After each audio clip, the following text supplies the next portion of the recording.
The symbol of the Ouroboros, a snake swallowing its tail, appears in many ancient cultures, the Mayans, the Egyptians, the Indians, and others.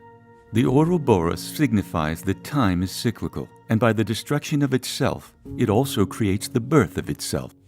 Could the destruction of our world also be the origins of a new life-sustaining Earth? The 8 planets in our solar system are simply different incarnations of Earth, evolving in time. Venus is Earth 1 billion years ago, and Mars is Earth 1 billion years in the future after the cataclysmic event that makes it uninhabitable. Let's look at the composition of Venus. We know that Venus has the same rocky core, and its atmosphere is mostly carbon, just like the Earth's atmosphere when it was first formed. Venus also has similar volcanoes like those in Hawaii. And just like Venus, Earth didn't always have a moon. Now look at Mars. We believe that at one time it had water and shifting tectonic plates. It once had an electromagnetic field, like the one around Earth, that is depleting right now. Is it possible that Mars is Earth far in the future? How can we prove this theory? Mars is too far in the future to find similar geological features, but it does have pyramids in the same formation as the ones in Giza. And just like the Egyptian pyramids, they were built in alignment with the Orion constellation. Could the pyramids in Giza be the same ones we're seeing on Mars? The ancient Egyptians built these structures to warn us of Earth's destruction and how to escape it by traveling in time. If we built a pyramid here on Earth, in Giza, theoretically it should appear on Mars and prove that Mars is a snapshot of the Earth's future. How do the other planets fit in? Jupiter is mostly composed of hydrogen. If the hydrogen were to ignite, what would the planet look like? Saturn, though much smaller than Jupiter, has rings of gases and debris floating around it. Could they be vestiges of a planetary explosion? We also know that Saturn's rings are dissipating, either dissolving into the planet or expanding out into space. Uranus, the next planet in line, has fewer rings than Saturn. And the next planet, Neptune, has even fewer rings. If we take a step back and look at the gas planets, we're able to view the progression of the uniplanetary theory.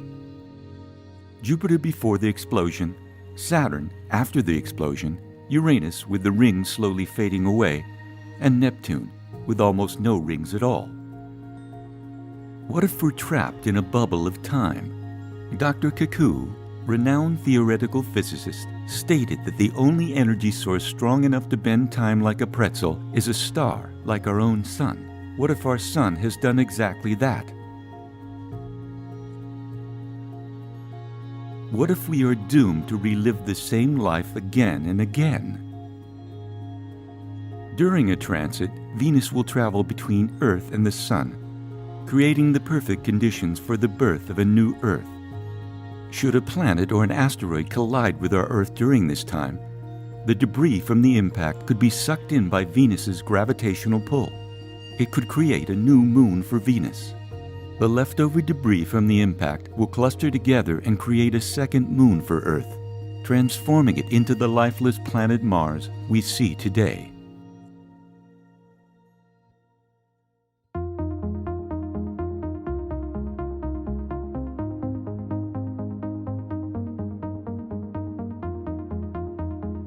It would take roughly 6 months for a spaceship to reach Mars or Venus from Earth.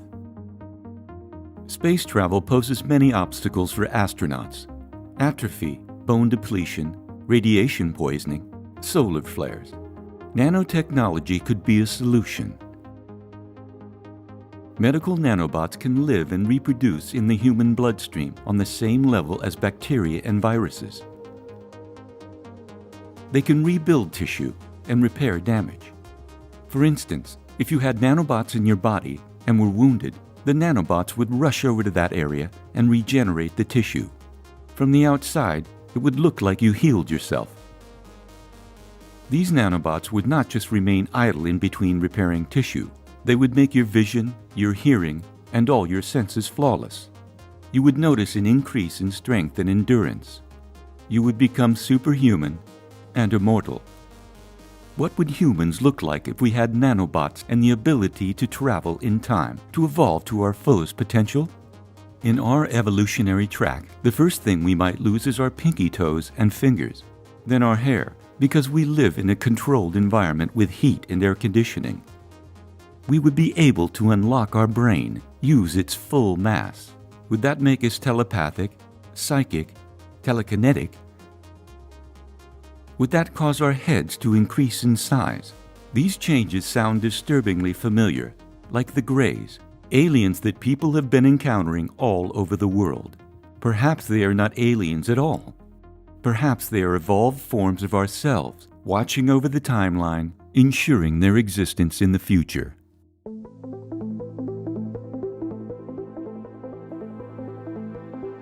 If you believe that time travel is possible in the future, you have to realize that there will be signs of it in the past. And the best place to start looking for these signs are the unanswered mysteries in our history. Revisiting these mysteries with nanotechnology and time travel as factors gives us a fresh perspective on what our ancestors might have viewed as miraculous events.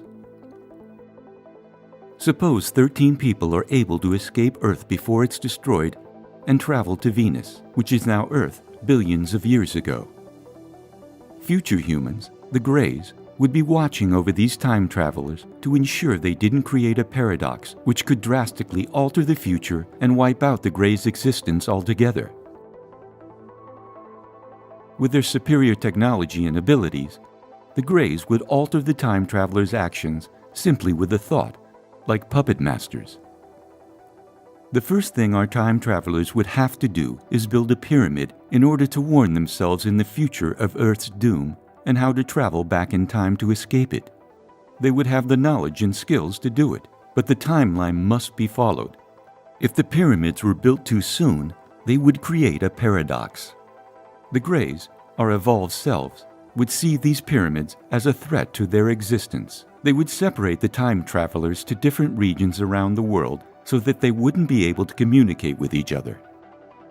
Still needing to build their pyramids, the time travelers would seek help, but the primitive people of the different regions had no language, no culture, or architectural skills. The time travelers would first have to teach them.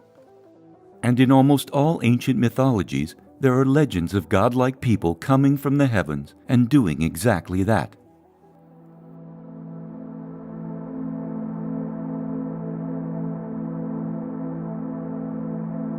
The Mayans' Messiah appeared to them as a feathered serpent, as a tall, light-skinned, bearded man, something they had never seen before. He taught them art, language, astronomy, pyramid building, and the concept of time.